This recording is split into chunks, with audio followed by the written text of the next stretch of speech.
कोई चलता पद चिन्हों पर कोई पद चिन्ह बनाता है वही सूरमा इस जग में जो अपनी राह बनाता है। गीत की है पंक्तियाँ यहाँ चरितार्थ होती है।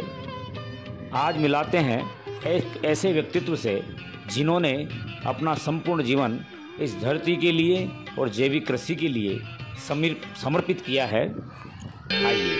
मातृ मंदिर का समर्पित दीप में चाह मेरी यह कि मैं जलता रहूं जलता।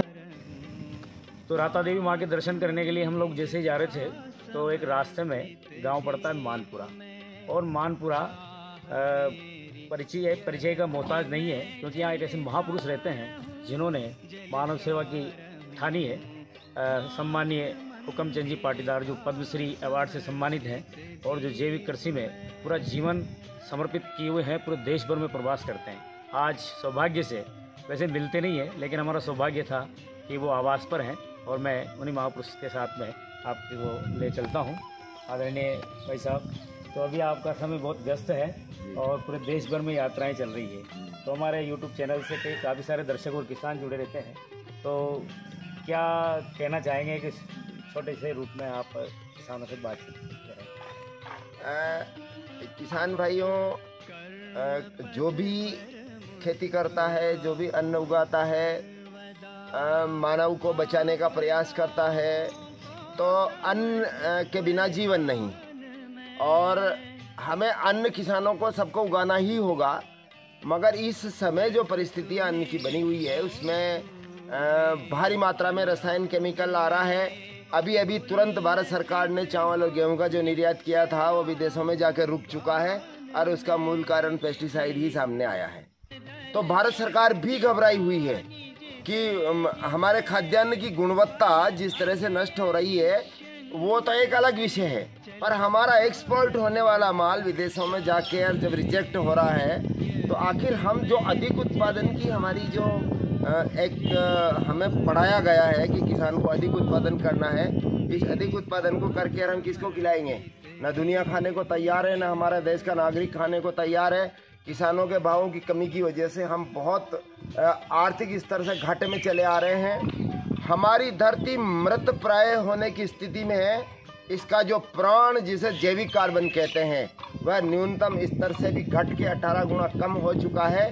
इसलिए हमें अब इस धरती को बचाना है, मानव सृष्टि को बचाना है, जीव मात्र की अगर हमें रक्षा करना है तो हमें इस रासायनिक खाद को तिलांजलि देके हमें कार्बनिक खादों का प्रयोग, हमारे पंच तत्वों से आधारित जो कृषि का जो हमने भी कुछ इसके ऊपर बड़ा रिसर्च किया है और उसको अगर हम लागू करेंगे तो हमें भी ऐसा आत्मसंतुष्टि होगी कि हम समाज के लिए एक अच्छा कर रहे हैं और ऐसा जहरीला अन्न नहीं देके एक अमृत तुल्य अनाज अगर हम समाज को देंगे तो हमारी आत्मा खुश होगी और संसार भी खुश रहेगा।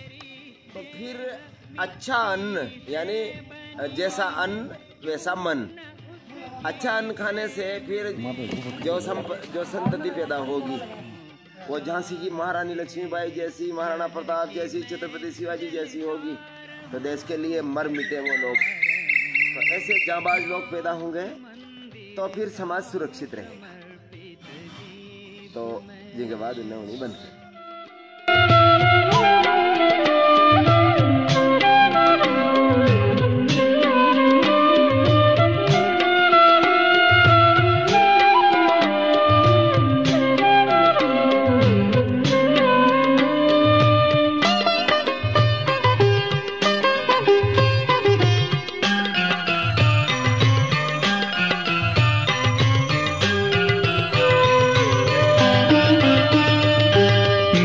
जलूं इतना कि सारे विश्व में प्रेम का पावन अमर प्रकाश हो।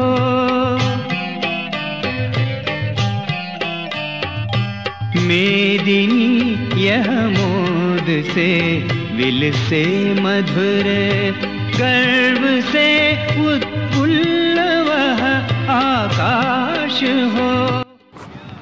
दूसरों का भला चाहने वाले ऐसे परमार्थी लोग हम सबके लिए प्रेरणादायी हैं। आइए हम भी जैविक कृषि की ओर बढ़ें और समाज के लिए, देश के लिए एक अमृत तुल्य अन्न उपजाएं और देश सेवा में भागीदार बने।